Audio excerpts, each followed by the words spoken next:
my new recipe. Ayan, magbibig po tayo ng chicken. I marinated and mixing herbs with the black pepper. Ayan, di ko na po pinakita dahil nandito si ma'am. Ayan, first of all, the whole chicken you cut into butterfly, and then you use the salt, and then you tap the kitchen towel, and then you chop the onion and garlic, and then you mix the mixed herbs, black pepper, light sauce, sesame oil, and then oyster sauce, and then you rub into chicken and put inside the fridge into 3 hours to overnight. Ayan, magluluto po tayo gamit ang Ninja Cooking.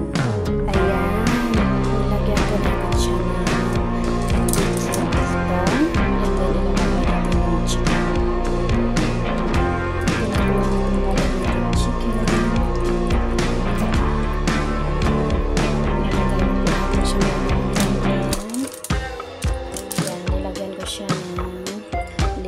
para masarap siya. And then nilagay ko yung chicken pet, and then yung chicken neck ay dito.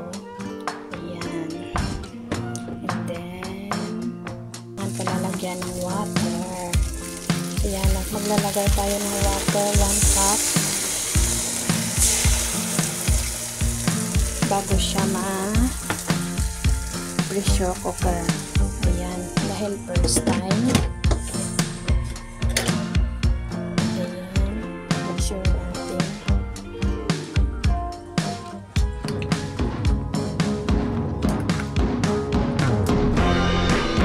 Lagyan natin siya sa pan dahil magpapala siya ng buhay. So, nalagyan siya ng water. Kaya nalagyan natin.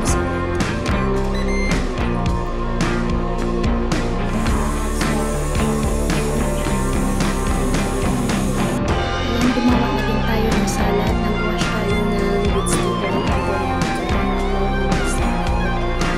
habang nag-aantay tayo sa ating pressure chicken. Ayan, tingnan natin siya kung ayan, napunta na po siya sa keyboard. Ayan, done na po siya. Ayan. Ayan. Ayan, i-open po natin yung lid niya dito para hindi po siya ma-pressure pag atin siyang i-open. Ayan. Ayan, naantayin natin maubos yung kanyang sound. Ayan, i-open natin. Dahil wala na po siyang sound, ayan, i-make sure natin na wala na talagang pressure. Pwede na natin siyang i-open. Ayan yung ating chicken.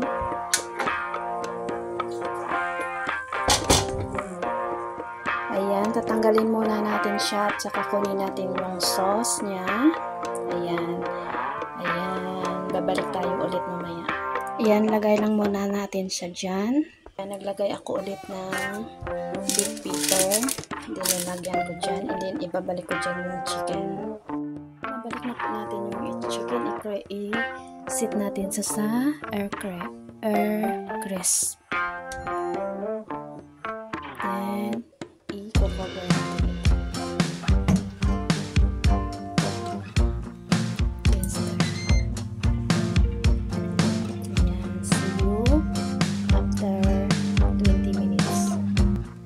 Ako dito ng oyster sauce and then corn flour, and then add ako ng water.